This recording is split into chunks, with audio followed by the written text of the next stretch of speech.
जय हिंद साथियों, नमस्कार। मैं प्रभुदान चारण आप सभी का हार्दिक स्वागत करता हूं, अभिनंदन करता हूं। दोस्तों, आप उम्मीद कर रहा हूं अच्छे से पढ़ाई कर रहे होंगे और अब तो सर्दी भी कम हो गई है तो अच्छे से पढ़ाई कर रहे होंगे। दोस्तों, आज हम आपके सामने लेके आए राजस्थान के कुछ राजवंश और उससे संबंधित उनकी कौन कुल देवी है और कौन इष्ट देवी है, इससे संबंधित भी हमसे सवाल पूछे जाते हैं। जैसे कि मेवाड़ के गुहिल या सिसोदिया राजवंश की इष्ट देवी कौन थी या कुल देवी कौन थी, सीधा सीधा सवाल ये भी पूछा जाता है, तो इसके बारे में भी हमें पता होना चाहिए। आज हम बात कर रहे हैं सबसे पहले, यहाँ देखते हैं मेवाड़ के गुहिल या सिसोदिया वंश की कुल देवी। सबसे पहले बात करते हैं कुल देवी की। तो कुल देवी की जब बात करेंगे तो देखो, मेवाड़ के गुहिल या सिसोदिया वंश की कुल देवी तो थी बाण माता।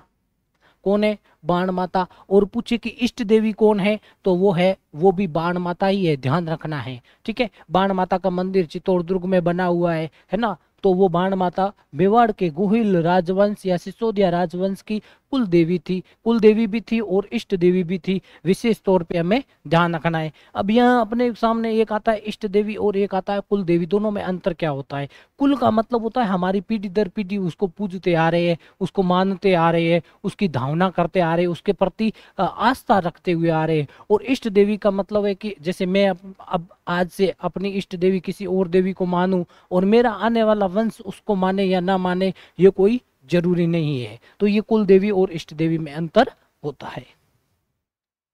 बात करते हैं अजमेर के चौहान वंश की कुल देवी। अजमेर के चौहान वंश की कुल देवी तो थी जीण माता। कहाँ, कौन है? जीण माता, जिसका मंदिर कहाँ पड़ा है तो आपको पता हो तो जीण माता का मंदिर रेवासा सीकर में है। रेवासा सीकर में इसका मंदिर बना हुआ है। मंदिर का निर्माण गुवक फर्स्ट ने करवाया था, गुवक प्रथम ने करवाया था। तो ये अजमेर के चौहान वंश की कुल देवी है। जबकि बात करें कि अजमेर के चौहान वंश की इष्ट देवी, तो इष्ट देवी हो जाएगी चामुंडा माता। कौन हो जाएगी? चामुंडा माता। तो दोनों को अलग अलग रखना है, एक साथ में नहीं करना है। बात करते हैं जालोर के चौहानों की कुल देवी। जालोर के चौहानों की कुल देवी आशापुरा माता है। कौन है? आशापुरा माता, जिसका मेन मुख्य मंदिर जो है वो नाडोल। नाडोल कहाँ पड़ता है? पाली में।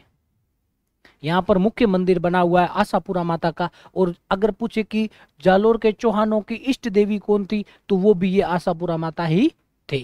ध्यान रखना, एक ओसवाल करके, ओसवाल ऐसे कोई ब्राह्मण होते हैं जो पोकरण पोकरण में रहते हैं, उनकी भी कुल देवी या इष्ट देवी दोनों माने तो ये आशापुरा माता ही है। और उनमें ऐसी रिवाज है कि शादी के समय महिलाएं अपने हाथों पर मेहंदी नहीं लगाती है और इन्हीं के नाम पर उस क्या बोलते हैं, वो जो वंश है पोसवाल ब्राह्मण करके, ऐसा करके, तो वो क्या करते हैं, मेहंदी लगाते ही नहीं है। और जब शादी होती है तो हाथों में गोबर लगाते हैं, गोबर का वो हाथों पर डिजाइन वगैरह बनाते हैं। तो वो अपनी अपनी अलग अलग धारणा होती है।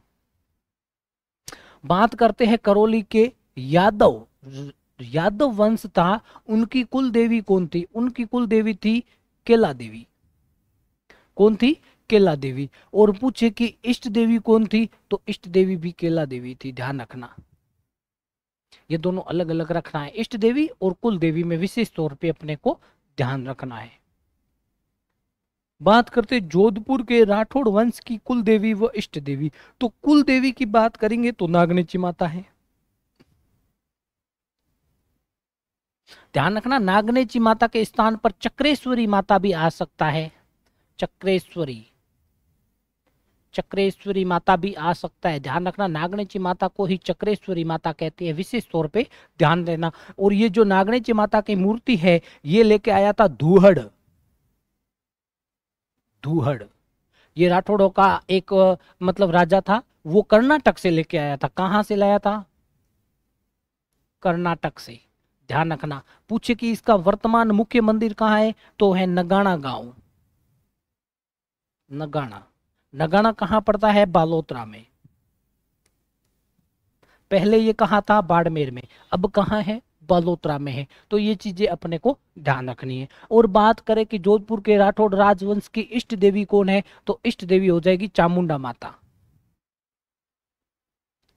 अच्छा, चामुंडा माता के मंदिर में एक बार भगदड़ मची थी, आपको पता हो तो, है ना। उस भगदड़ की जांच हेतु एक आयोग आया था, उस आयोग का नाम क्या है, आप मुझे कमेंट करके बताना। भगदड़, भगदड़ हुई थी ना नवरात्रों में, उस भगदड़ की जांच हेतु एक आयोग आया था, आयोग, उस आयोग का क्या नाम था वो आप मुझे कमेंट करके बताना। बात करते हैं बीकानेर के राठौड़ों की कुल देवी। तो बीकानेर के राठौड़, मानो देखो राठौड़ों की तीन रियासत थी अपने राजस्थान में, तीन रियासत थी, एक जोधपुर, दूसरा बीकानेर, तीसरा किशनगढ़। तो तीनों की अगर कुल देवी की बात की जाएगी ना, तो कुल देवी तो कौन होगी, नागणेची माता ही होगी, ध्यान रखना। इष्ट देवी अपनी अपनी अलग अलग हो सकती है। तो इष्ट देवी की बात करें तो बीकानेर के राठौड़ राजवंश की इष्ट देवी थी करणी माता। कौन थी, करणी माता थी, जिसका मुख्य मंदिर देशनोक में बना हुआ है। बात करें गुर्जर प्रतिहार वंश की कुल देवी, गुर्जर प्रतिहार वंश की कुल देवी की बात की जाए तो चामुंडा माता है। कौन है, चामुंडा माता। और अगर बात करें इष्ट देवी की तो इष्ट देवी भी कौन हो जाएगी, चामुंडा माता हो जाएगी, ध्यान रखना है ना। आमेर के कछवा वंश की कुल देवी और इष्ट देवी, अगर कुल देवी की बात की जाए आमेर के कछवा वंश की कुल देवी तो है जमुआई माता। कौन है, जमुआई माता। और इष्ट देवी की बात करें तो इष्ट देवी कौन है, शीला देवी है, जिसकी मूर्ति मानसिंह प्रथम,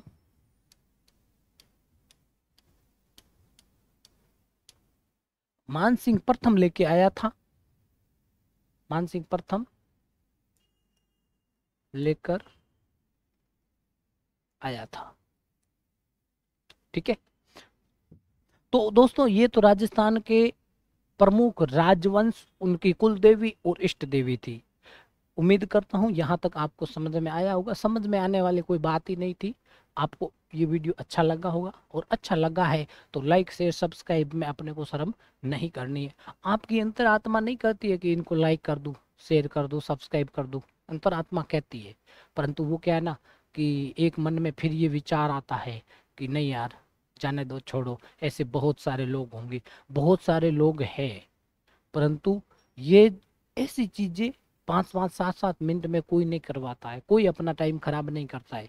इसमें आपका शॉर्ट नोट्स जिसको कहते हैं वो तैयार हो जाते, सवाल यहीं से पूछे जाते और कुछ डीप में नहीं जाते, कहाँ से लेके आया था, पहले कौन थी, किसकी बेटी थी, कहाँ थी, वो अगल मतलब अलग अलग एग्जाम होते हैं, उनके लेवल के अकॉर्डिंग पूछा जाता है। अगर सामान्य लेवल का आप एग्जाम दे रहे हो तो यहीं से सवाल पूछा जाता है। तो दोस्तों उम्मीद करता हूँ आप लाइक शेयर सब्सक्राइब जरूर करेंगे। जय हिंद, जय भारत।